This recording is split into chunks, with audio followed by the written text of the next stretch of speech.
everybody. Welcome to the Snack and Learn webinar. I appreciate you all joining me today. Just a bit of housekeeping before we get the ball rolling. We've got webinar slides and paper available in the handout box that you see in the app. And there will be actually time for Q&A, so please leave those questions to the end. And when you do want to raise any questions, please include those in the questions box as well, and they will be provided through to me for a response.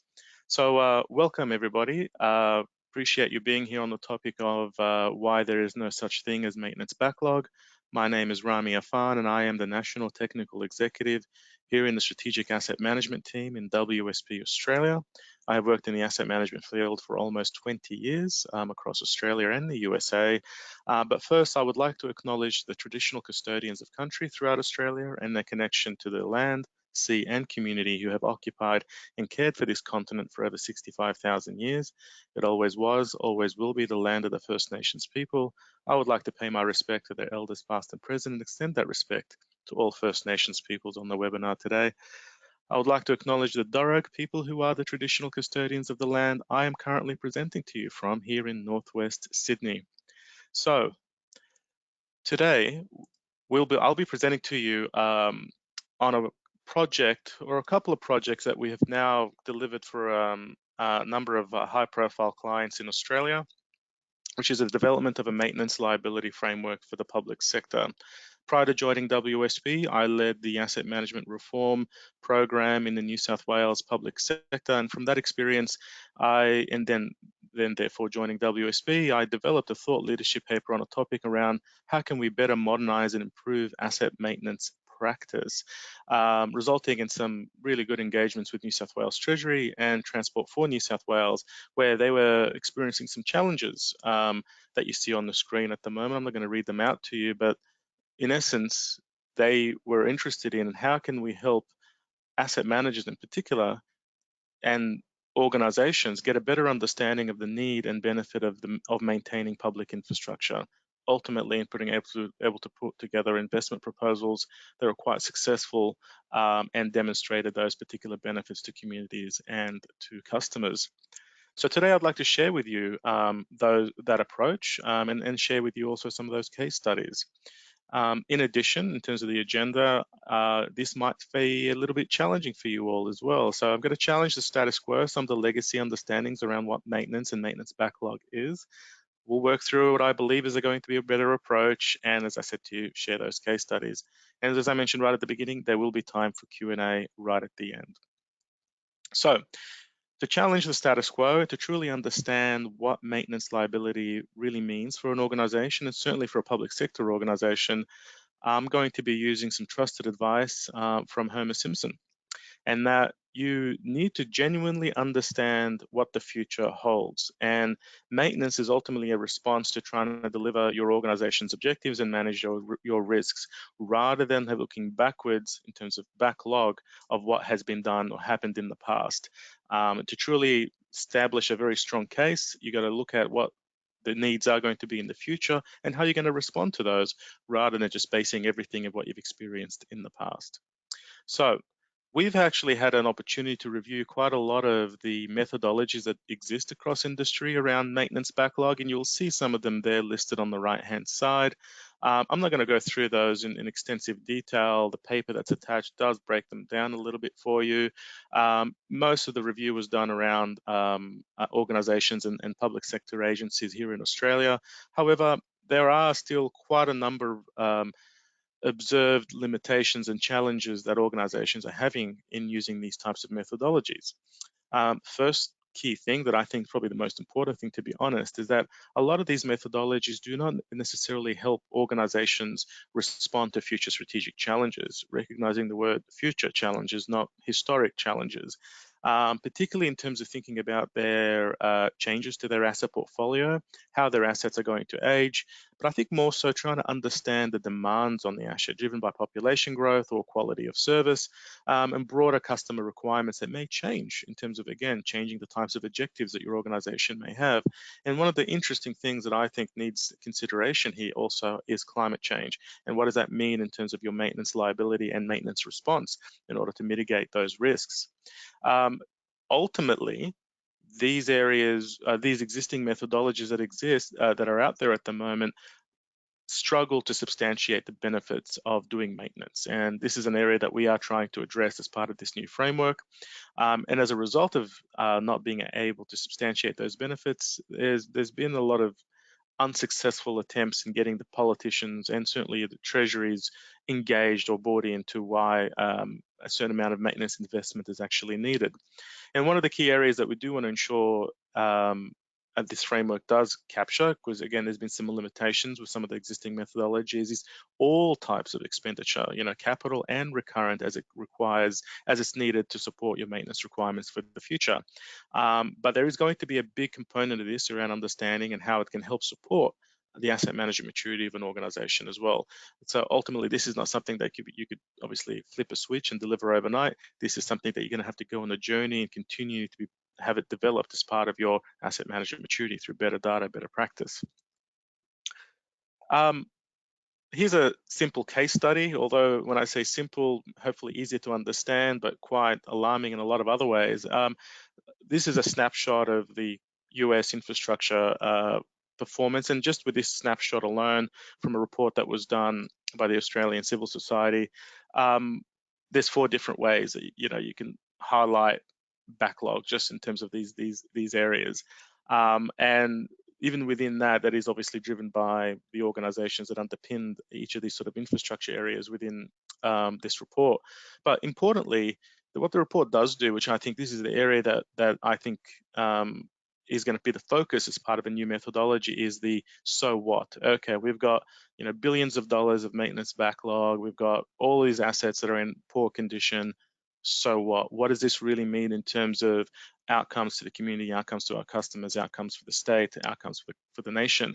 And as you can see on the screen at the moment, having been able to translate that in terms of an economic and financial impact, I think warrants attention from those that need to, that are obviously in a position to help fund or provide some investment towards resolving these sort of issues, which is exactly the approach that we are trying to take here in this methodology. Interestingly, though, one of the things that this has highlighted as part of the work of rolling out a new methodology for maintenance liability is that there is, across industry still, unfortunately, quite a very diverse understanding of what maintenance is. And what I've got on the screen at the moment are a number of statements. And if I were to ask you which of these do you believe are true, not that I'm polling you at the moment, I'm sure you'll all have your own response. But equally, if I were to get a cross section of an organization, sit it down, and ask 100 of their people these responses, I'll get probably 100 different responses in terms of which are true. But I don't want to, break anybody's heart here, but none of these are true. And part of what, in order to understand what maintenance backlog, how those methodologies can be improved and what a new framework can do, there needs to be a common understanding of what maintenance actually is within its scope to reflect modern practice. And what you see on the screen at the moment is some work that has been done through the Asset Management Council of Australia to try and bring all of the various industry modern perspectives of what maintenance is in a way that actually I think is quite functional and useful, particularly when you think about that maintenance in terms of its objectives is about preserving inherent levels of safety and reliability that's been designed into the asset, being able to restore that safety and reliability if deterioration has occurred, and to be able to obtain information to improve asset lifecycle decisions, and to do all of this ultimately at a minimum cost of ownership. Importantly, I want to highlight that right at the bottom of this diagram, you'll see the box that has renewal in it. This is an area that legacy maybe or otherwise, there's been organizations that will deem that renewal or replacement activities are not part of maintenance. The approach, obviously, that we've been pushing through here with our clients at WSP, but certainly has been reflected here through the Asset Management Council and thankfully more broadly across industry internationally, is that renewal is indeed a very core part of ensuring you're optimizing your maintenance outcomes and objectives. Clearly, when we think about broader maintenance management practice and what best practice looks like, it's really pleasing to see that there's been acknowledgement that the importance of maintenance is, in terms of its scope, is being recognized as quite fundamental to achieving organizational objectives. More so, it is really pleasing to see that there is consideration around mitigation of externalities such as natural hazards and the relationship back to service quality, particularly to your customers and communities. So this idea that maintenance is all about the asset, thankfully has been recognized as not necessarily the case. It's actually about what you do using the asset for in terms of the service and value that's ultimately providing and ensuring that it maintains that level of performance into the future. So in designing a new methodology, in reflecting on the various challenges that prior methodologies have had around backlog, we've resulted in working through 4 key principles that we believe sets the blueprint for quite a robust approach. First of all, it's got to be risk-based. It's got to consider, obviously, asset performance and condition as it's projected into the future, mind you, not necessarily just the past, in order to demonstrate to what extent you're able to meet your objectives for your organization. But importantly, be able to understand criticality to service delivery. This is not from, the alternative is to sort of say, well, I've got a portfolio of 100 assets and this is how much it costs to review them all to 100%.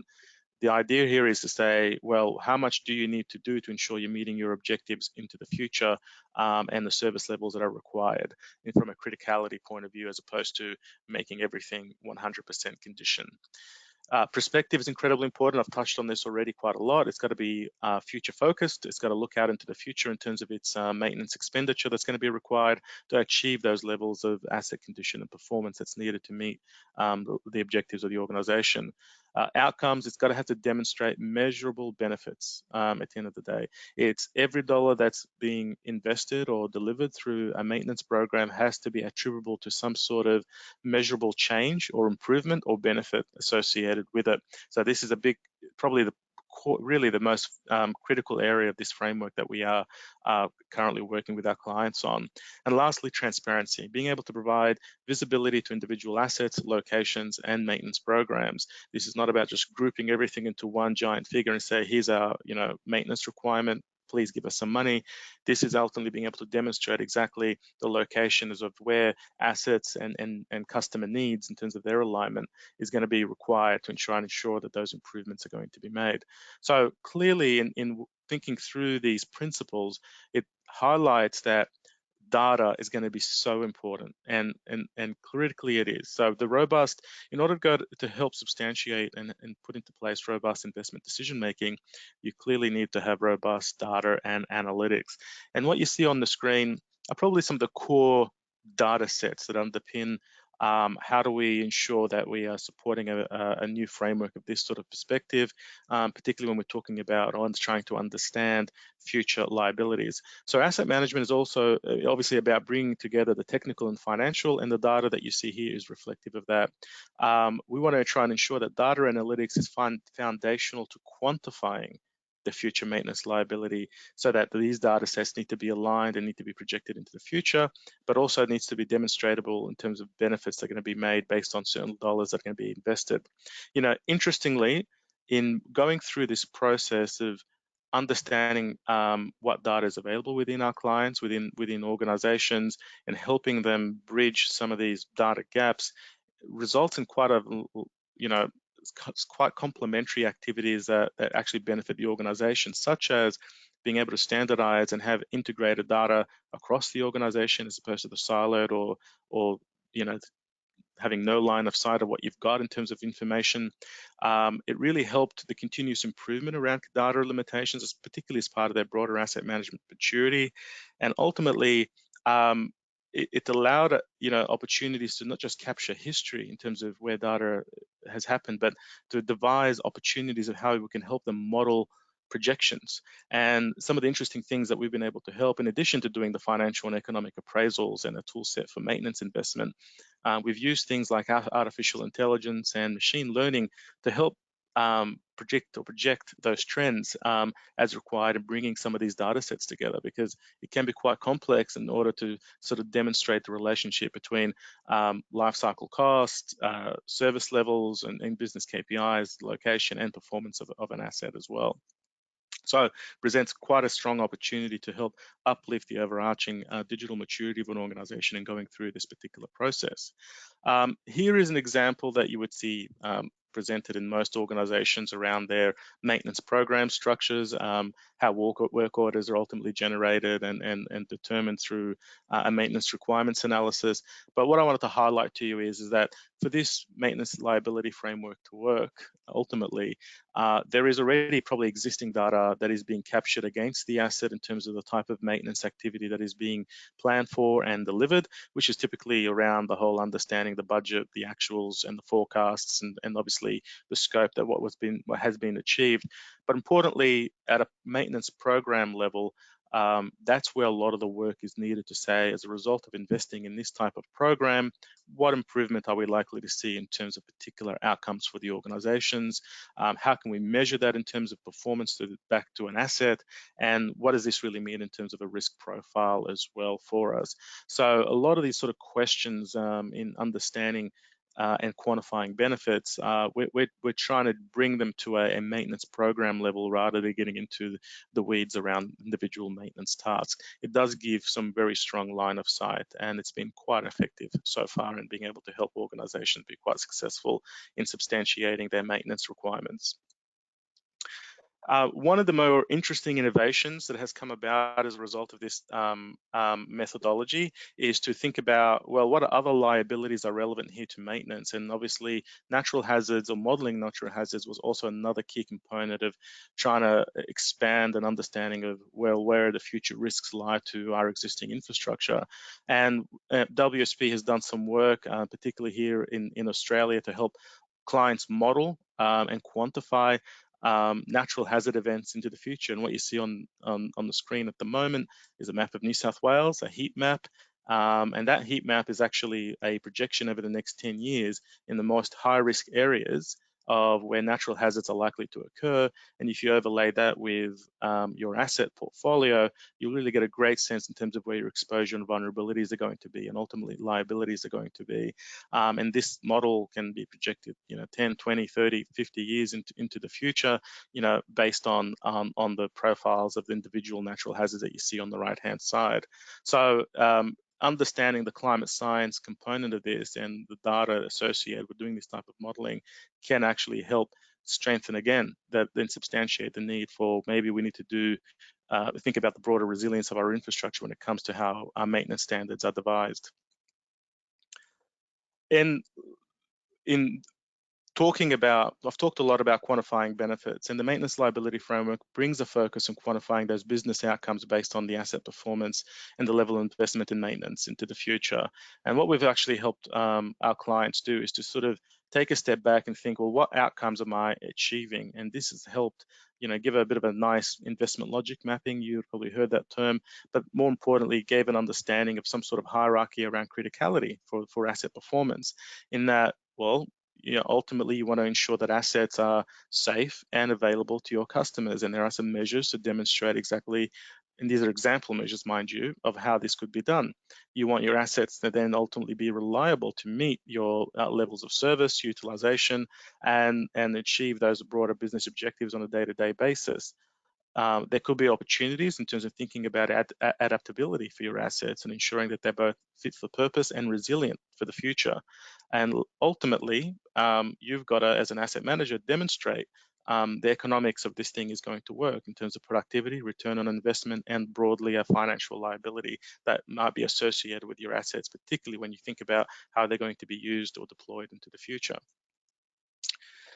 So the implementation of the maintenance liability framework ultimately results in bringing together a narrative that has a very strong evidence base to substantiate its need. And it always starts with understanding, what are the future costs and what am I going to achieve with that expenditure? So what is the cost of additional maintenance that's required over the next 10 years? And what are the outputs, deliverables associated with that? It doesn't have to be 10 years, it can be 5 years, it can be 4 years, but you understand that it's going to be looking into the future. So what am I going to do with that money, and what am I going to actually deliver with that money is the first sort of foundational layer that's going to be quite important.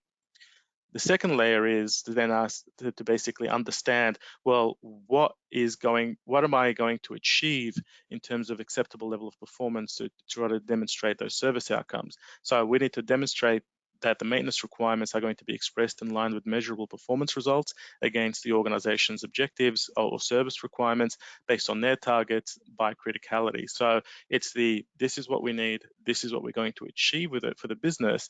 And then lastly, these are the types of broader economic and financial benefits that are going to result from it for the state, for the organization, for the nation even, and being able to express those benefits or monetize those benefits, hugely powerful when it comes to engaging with the likes of the treasuries and the politicians as well. So to prove to you that this actually does work, we have actually deployed this methodology within Transport for New South Wales, as mentioned earlier, and particularly for the state road network. And I'm not going to get into some of the confidential areas around what their backlog looked like initially, but in going through this process, there was a 4-year program of work that was determined that was most critical. And that 4-year program of work across pavements, bridges, slopes, and culverts, which involved both major repairs and rebuilding across all these areas, we were able to demonstrate that there was $2.5 billion worth of benefits over 20 years in terms of travel time savings, reduction in vehicle operating costs, safety, and ultimately reduction in future avoided maintenance costs that will demonstrate in terms of financial efficiency to the organization. Things in terms of smoother ride, minimizing speed restriction, reducing load limits, and obviously reducing the high risk collisions and impacts as resulting particularly from the slopes and culverts, all were able to be measurable and demonstratable back to individual programs of work, and most importantly, individual assets, as you see on the screen on the right-hand side with the map. That's a map of exactly where this entire program is going to be delivered over the next 4 years. And obviously, politicians love to see the type of benefits going to be produced to these local communities. Importantly, it produced a BCR, a benefit cost ratio of greater than 2. We were competing and outbidding major programs of work when it comes to thinking about investment decisions by Treasury in New South Wales. And this was so successful in terms of an approach that we were able to quadruple the maintenance budget over 3 years for road maintenance. And in fact, after I think about a 3 or 4 year period, set record levels of investment in the maintenance of transport infrastructure that transport hasn't ever seen before in the past. So hugely successful in this approach, and we're looking to do so with other clients as well. So, in summary, traditional maintenance backlog methodologies, I don't believe, are useful in seeking that additional maintenance investment from governments. That shift is needed to focus on better data and analytics to quantify future uncertainties and demonstrate that against the organization's target service outcomes. So it's really it's time for us to start looking forward in terms of the future needs of the customer, future needs of our communities, and not the past in terms of what we believe the asset needs, if you will. And I always like to sort of say that obviously it's no such thing as maintenance backlog. You got to really think about, the future needs of an organization and in its communities, and ultimately a liability that's associated with that. But, ultimately I'd like to also say that people need to start getting their head out of their asset and focusing on their customer and their community in terms of what that asset is doing. But that is it from me. So thank you so much for joining me this morning. And I'd like to open it up to questions. And as I said right at the beginning, if you can write your questions in the little box with your webinar panel, that would be greatly appreciated. Thank you, Rami, for a fantastic presentation. Also, in the handout box, you can find the presentation slides along with the paper that Rami was the author of. I will start with the first question. What are the solutions for backlogs created due to mid-year budget reallocation? That is a great question. And ultimately, in terms of the mid-year budget allocation, is that sort of to take a step back, the maintenance liability framework, one of its big benefits is that it should underpin a longer-term strategy for how you're planning to maintain your infrastructure. So because it is always forward-looking, you always have an understanding exactly where the needs are, what the costs are going to be, and what the type of benefits are going to be. So you're always prepared for any potential budget cuts, budget reprioritization, or budget opportunities. Should there be, if the door's open for where money might be available and you might want to bid for it. So it gives you the ammunition you need to basically either demonstrate or defend your budget, or to basically work through and provide an opportunity to bid in for some new money as well. So, and that doesn't happen overnight, as I mentioned earlier. You got to work towards that, but it's not importantly, the liability framework is not a static. It's got to form as the basis for a longer term maintenance strategy for your organization that you can then deploy for these sort of opportunities. Thank you. Are there any infrastructure sectors or asset classes that don't align with the maintenance liability framework, such as digital assets? That's a fantastic question. And again, I'd be quite happy to be proven wrong on this, but we believe the work that we've been doing around maintenance liability aligns to any asset, no different around the broader practice of maintenance management. Should absolutely align to any type of asset under modern asset management standards that we're talking about. As long as you understand how maintenance in terms of its scope applies to that asset, whether it be digital or otherwise, and then understanding how that asset is delivering value back to that organization in measurable terms, in terms of meeting the objectives. I believe very strongly that this framework can apply to just about any asset. Thank you.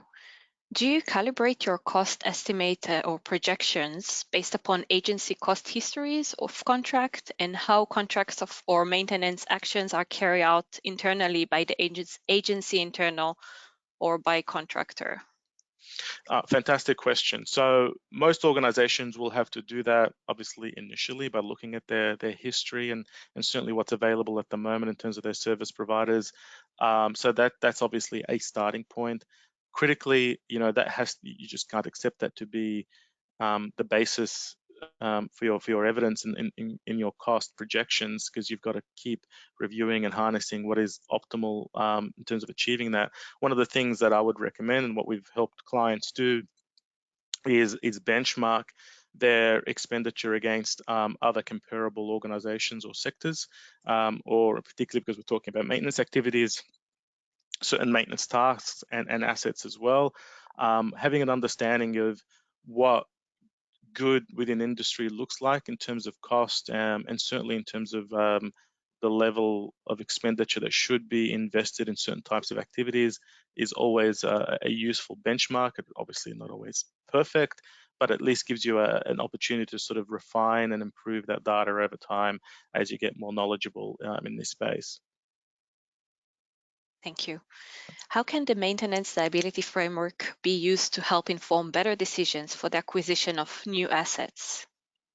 Yeah, so one of the interesting things that has come out of this exercise in understanding future maintenance liability is it has actually helped organizations support their business cases for new investment, for new infrastructure in particular. Because ultimately, when you want to invest in a new you want to make a decision to invest in new assets, you got to understand what the total cost of ownership is going to be. You got to understand what are my liabilities going to be, what do I sort of level of support that's going to be necessary. So this methodology has actually been, because it is so forward focused, future focused, it actually has helped organizations get a better handle and substantiate their maintenance and operational requirements to support investment in new infrastructure as well. So, and certainly within the work we've been doing with Transport for New South Wales, that is their intent in terms of ensuring that there is a standard almost around how those sort of decisions are made, and through the use of this type of methodology and understanding what those liabilities are ahead of time before you commit to the decision around acquiring that infrastructure. Thank you. We will we have a few more questions. We will just go a bit over time. I hope it's okay.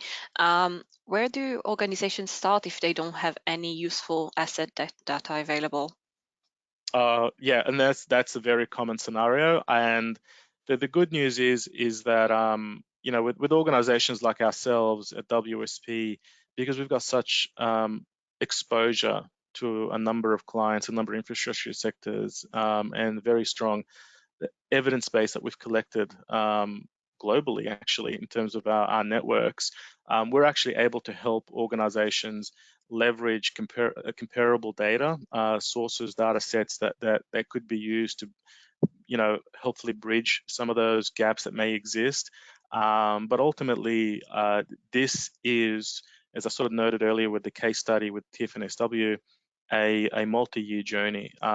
You need to recognize where your gaps are as part of your broader asset management, maturity and capability, and build it out over time. I mean, it took, when I was at TFNSW, almost 3 years to finally get a position in terms of working through better and more robust data over time. Some organizations could probably do it quicker, some organizations can do it a little bit longer, but the point is, what you're sort of working towards. And you always shouldn't feel hampered by the fact that you have no data. You just got to demonstrate, the critical need in getting better data to make these types of decisions in the future. Because ultimately, when it comes to the maintenance of your assets, there can be some really disastrous things that could result if you're not making the right decisions around the safety integrity of your asset portfolio. Thank you. I will take the last question. From your experience, how long will it take for an organization to implement the maintenance liability framework? Sort of building on the previous point, it really depends on the size of the organization, the current level of asset management maturity that it has, and it can vary. I mean, from our experiences in the range of clients that we've helped deploy this framework, in the smaller style organizations, we've been able to turn something around actually pretty quickly within about 3 or 4 months, in leveraging some data and bringing in some industry benchmarks to help address these areas. Larger organizations, those that have, more than $100 billion worth of assets, it's going to take some time. It's going to take some time to develop that evidence base, develop that understanding in terms of asset information. But more so, it doesn't necessarily mean you got to do it a all or nothing sort of approach. There are, I'm sure, assets that would exist within your asset portfolio where you may have some reliable data or information on. I would focus there. You can certainly do this within certain asset classes where you've got some risks, and then take the opportunity to evolve. So it can range from a few months, it can range to a few years, depending on where the organization is starting. But it does, in going down this path, the important thing I can highlight to you is in going down this path and understanding future maintenance liability does accelerate what an organization is doing in terms of its capabilities, and because they recognize the benefits and be able to do it and be able to succeed with it, particularly in the public sector environment. Fantastic. Thank you, Rami, for a fantastic presentation. Thank you, everyone, for joining us today, early morning in Australia. So we hope to see you in upcoming webinars. And thanks again, Rami. Oh, you're welcome. Appreciate it, and pleasure. And thank you all for your time this morning as well. Thank you. Awesome.